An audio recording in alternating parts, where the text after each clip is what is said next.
प्रभु की स्तुति। आप इस चैनल को रोजाना सुनकर 1 साल में बाइबल पढ़ सकते हैं। Please subscribe and support. आज के बाइबल अध्याय। सुलेमान के श्रेष्ठ गीत अध्याय 3। सुलेमान के श्रेष्ठ गीत अध्याय 3। रात के समय मैं अपने पलंग पर अपने प्राण प्रिय को ढूंढती रही। मैं उसे ढूंढती तो रही, परंतु पाया नहीं। मैंने कहा, मैं उठकर नगर में और सड़कों और चौकों में घूमकर अपने प्राण प्रिय को ढूंढूंगी। मैं उसे ढूंढती तो रही, परंतु पाया नहीं। जो पहरुए नगर में घूमते हैं वे मुझे मिले। मैंने उनसे पूछा, क्या तुमने मेरे प्राण प्रिय को देखा है? मुझको उनके पास से आगे बढ़े थोड़ी ही देर हुई कि मेरा प्राण प्रिय मुझे मिल गया। मैंने उसको पकड़ लिया और जब तक उसे अपनी माता के घर अर्थात अपनी जननी की कोठरी में न ले आए, तब तक उसको जाने न दिया। हे यरूशलेम की पुत्रियों, मैं तुमसे चिकारियों और मैदान की हरनियों की शपथ धराकर कहती हूँ कि जब तक प्रेमी आपसे न उठे, तब तक उसको न उस्काओ और न जगाओ। यह क्या है जो धुएं के खंभों के समान, गंधरस और लोबान से सुगंधित और व्यापारी के सब भांति की पुकनी लगाए हुए जंगल से निकल आता है? देखो, यह सुलेमान की पालकी है। उसके चारों ओर 60 वीर चल रहे हैं, जो इस्राएल के शूरवीरों में से है। वे सब के सब तलवार बांधे और युद्ध विद्या के जानने वाले हैं। प्रत्येक पुरुष रात के डर के मारे जांघ पर तलवार लटकाए हुए रहता है। सुलेमान राजा ने एक बड़ी पालकी लबानोन के काठ की बनवा ली है।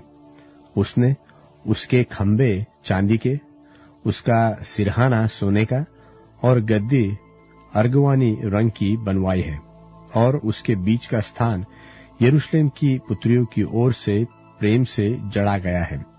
हे सियोन की पुत्रियों, निकलकर सुलेमान राजा पर दृष्टि डालो।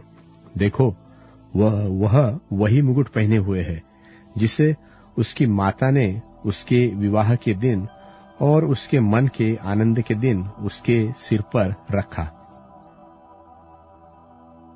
सुलेमान के श्रेष्ठ गीत अध्याय 4। सुलेमान के श्रेष्ठ गीत अध्याय 4। हे मेरी प्रिया, तू सुंदर है, तू सुंदर है। तेरी आंखें तेरी लटों के बीच में कबूतरों की सी दिखाई देती है। तेरे बाल उन बकरियों के झुंड के समान हैं जो गिलाद पहाड़ की ढलान पर लेटी हुई दिखाई पड़ती हो। तेरे दांत उन कतरी हुई भेड़ों के झुंड के समान हैं जो नहाकर ऊपर आए हो और हरेक ने 2-2 बच्चे दिए हो और उनमें से किसी का साथी जाता नहीं रहा। तेरे होठ लाल रंग की डोरी के समान है और तेरा मुंह मनोहर है। तेरी कनपटियां तेरी लटों के नीचे अनार की फांक सी देख पड़ती है। तेरा गला दाऊद के गुम्मट के समान है जो अस्त्र शस्त्र के लिए बना हो और जिस पर 1000 ढालें टंगी हुई हो। सब ढालें शूरवीरों की है। तेरी दोनों छातियां मृग के 2 जुड़वे बच्चों के तुल्य है जो सोसन फूलों के बीच में चरता हो। जब तक दिन ठंडा न हो और छाया लंबी होते होते मिट न जाए, तब तक मैं गंधरस के पहाड़ और लोबान की पहाड़ी पर चला जाऊंगा। हे मेरी प्रिया, तू सर्वांग सुंदरी है, तुझ में कोई दोष नहीं है। हे दुल्हन, तू मेरे संग लबानोन से चलिया। तू अमाना की चोटी पर से, शनीर और हेरमुन की चोटी पर से, सिंहों की गुफाओं से, चीतों के पहाड़ों पर से दृष्टि कर। हे मेरी बहन, हे मेरी दुल्हन, तूने मेरा मन मोह लिया है। तूने अपनी आंखों की एक ही चितवन से और अपने गले की एक ही कंठी से मेरा हृदय मोह लिया है। हे मेरी बहन, हे मेरी दुल्हन, तेरा प्रेम क्या ही मनोहर है। तेरा प्रेम दाख मधु से क्या ही उत्तम है और तेरे इत्रों का सुगंध सब प्रकार के मसालों के सुगंध से क्या ही अच्छा है। हे दुल्हन, तेरे होठों से मधु टपकता है। तेरी जीभ के नीचे मधु और दूध रहता है, और तेरे वस्त्रों का सुगंध लबानोन का सा है। मेरी बहन, मेरी दुल्हन किवाड़ लगाए हुए बारी, किवाड़ बंद किया हुआ सोता और छाप लगाया हुआ झरना है। मेरे अंकुर उत्तम फल वाली अनार की बारी के तुल्य है, जिसमें मेहंदी और सुम्बुल, जटामासी और केसर, लोबान के सब भांति के पेड़ों समेत मुश्क और दालचीनी, गंधरस, अगर आदि सब मुख्य मुख्य सुगंध द्रव्य होते हैं। तू बारियों का सोता है, फूटते हुए जल का कुआं है और लबानों से बहती हुई धाराएं हैं।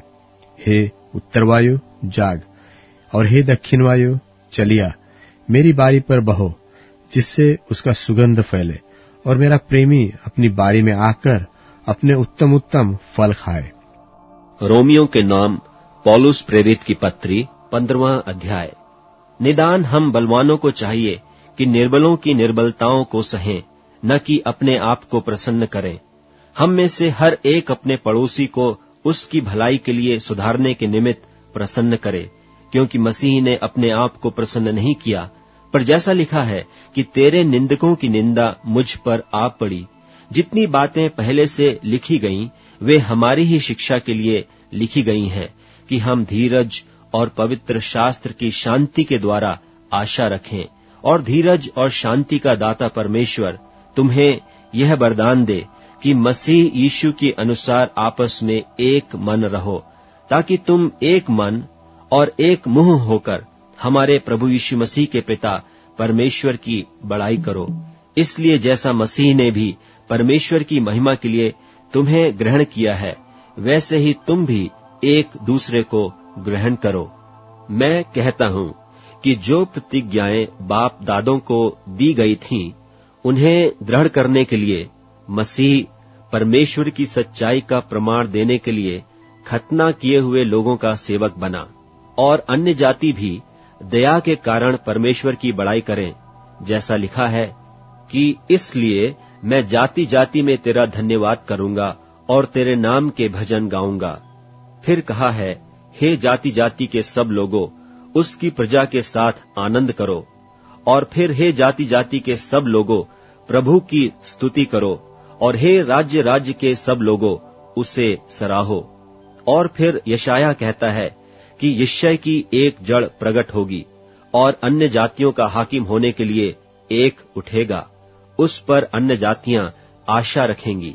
सो परमेश्वर जो आशा का दाता है, तुम्हें विश्वास करने में सब प्रकार के आनंद और शांति से परिपूर्ण करे, कि पवित्र आत्मा की सामर्थ्य से तुम्हारी आशा बढ़ती जाए। हे मेरे भाइयों, मैं आप भी तुम्हारे विषय में निश्चय जानता हूं कि तुम भी आप ही भलाई से भरे और ईश्वरीय ज्ञान से भरपूर हो और एक दूसरे को चिता सकते हो।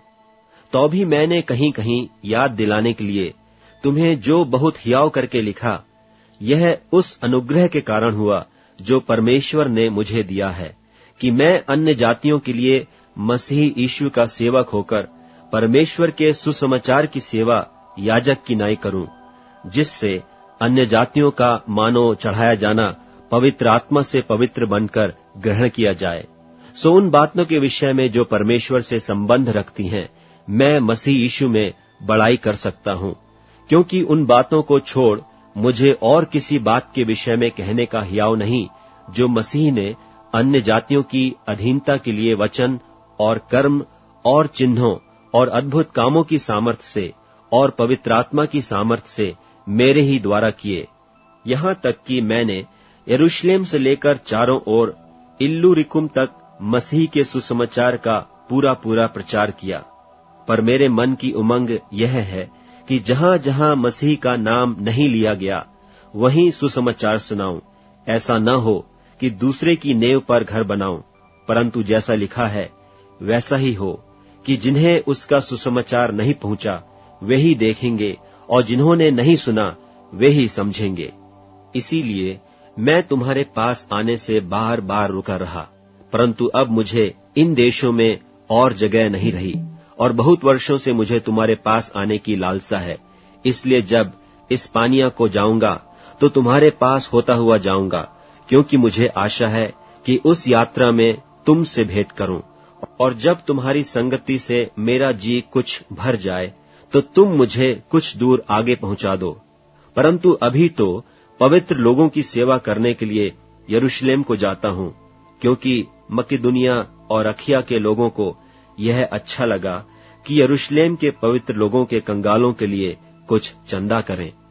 अच्छा तो लगा, परंतु वे उनके कर्जदार भी हैं, क्योंकि यदि अन्य जाति उनकी आत्मिक बातों में भागी हुए तो उन्हें भी उचित है कि शारीरिक बातों में उनकी सेवा करें।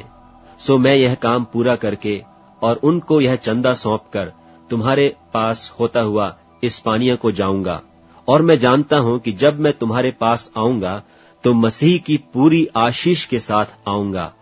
और हे भाइयों, मैं यीशु मसीह का, जो हमारा प्रभु है, और पवित्र आत्मा के प्रेम का स्मरण दिलाकर तुमसे विनती करता हूं कि मेरे लिए परमेश्वर से प्रार्थना करने में मेरे साथ मिलकर लौलीन रहो, कि मैं यहूदिया के अविश्वासियों से बचा रहूं, और मेरी वह सेवा जो यरूशलेम के लिए है पवित्र लोगों को भाए, और मैं परमेश्वर की इच्छा से तुम्हारे पास आनंद के साथ आकर तुम्हारे साथ विश्राम पाऊं।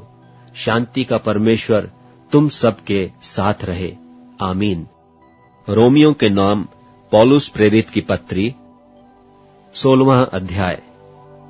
मैं तुमसे फीबे की, जो हमारी बहन और किंख्रिया की कलीसिया की सेविका है, विनती करता हूं कि तुम जैसा कि पवित्र लोगों को चाहिए उसे प्रभु में ग्रहण करो, और जिस किसी बात में उसको तुमसे प्रयोजन हो उसकी सहायता करो, क्योंकि वह भी बहुतों की वरन मेरी भी उपकारिणी हुई है। प्रिस्का और अक्विला को, जो यीशु में मेरे सहकर्मी हैं, नमस्कार। उन्होंने मेरे प्राण के लिए अपना ही सिर दे रखा था, और केवल मैं ही नहीं वरन अन्य जातियों की सारी कलीसियाएं भी उनका धन्यवाद करती हैं, और उस कलीसिया को भी नमस्कार जो उनके घर में है। मेरे प्रिय इपैनितुस को, जो मसीह के लिए आसिया का पहला फल है, नमस्कार। मरियम को, जिसने तुम्हारे लिए बहुत परिश्रम किया, नमस्कार। अंद्रुनिकुस और यूनियास को, जो मेरे कुटुंबी हैं और मेरे साथ कैद हुए थे और प्रेरितों में नामी हैं और मुझसे पहले मसीह में हुए थे, नमस्कार। अम्प्लियातुस को, जो प्रभु में मेरा प्रिय है, नमस्कार। उर्बानुस को, जो मसीह में हमारा सहकर्मी है, और मेरे प्रिय इस्तखुस को नमस्कार। अपिल्लेस को, जो मसीह में खरा निकला, नमस्कार। अरिस्तुबुलुस के घराने को नमस्कार। मेरे कुटुंबी हेरोदियोन को नमस्कार। नरकिस्सुस के घराने के जो लोग प्रभु में हैं, उनको नमस्कार। त्रुफैना और त्रुफोसा को, जो प्रभु में परिश्रम करती हैं, नमस्कार। प्रिया पिरसिस को, जिसने प्रभु में बहुत परिश्रम किया, नमस्कार। रूफुस को, जो प्रभु में चुना हुआ है, और उसकी माता जो मेरी भी है, दोनों को नमस्कार। असुकृतुस और फिलगोन और हिमस और पत्रुबास और हिमांस और उनके साथ के भाइयों को नमस्कार। फिलुलुगुस और यूलिया और नेरियुस और उसकी बहन और उलुम्पास और उनके साथ के सब पवित्र लोगों को नमस्कार। आपस में पवित्र चुंबन से नमस्कार करो। तुमको मसीह की सारी कलीसियाओं की ओर से नमस्कार। अब हे भाइयों, मैं तुमसे विनती करता हूं कि जो लोग उस शिक्षा के विपरीत जो तुमने पाई है, फूट पड़ने और ठोकर खाने के कारण होते हैं, उन्हें ताड़ लिया करो और उनसे दूर रहो, क्योंकि ऐसे लोग हमारे प्रभु मसीह की नहीं परंतु अपने पेट की सेवा करते हैं और चिकनी चुपड़ी बातों से सीधे सादे मन के लोगों को बहका देते हैं। तुम्हारे आज्ञा मानने की चर्चा सब लोगों में फैल गई है, इसलिए मैं तुम्हारे विषय में आनंद करता हूं। परंतु मैं यह चाहता हूं कि तुम भलाई के लिए बुद्धिमान परंतु बुराई के लिए भोले बने रहो। शांति का परमेश्वर शैतान को तुम्हारे पांव से शीघ्र कुचलवा देगा। हमारे प्रभु यीशु मसीह का अनुग्रह तुम पर होता रहे।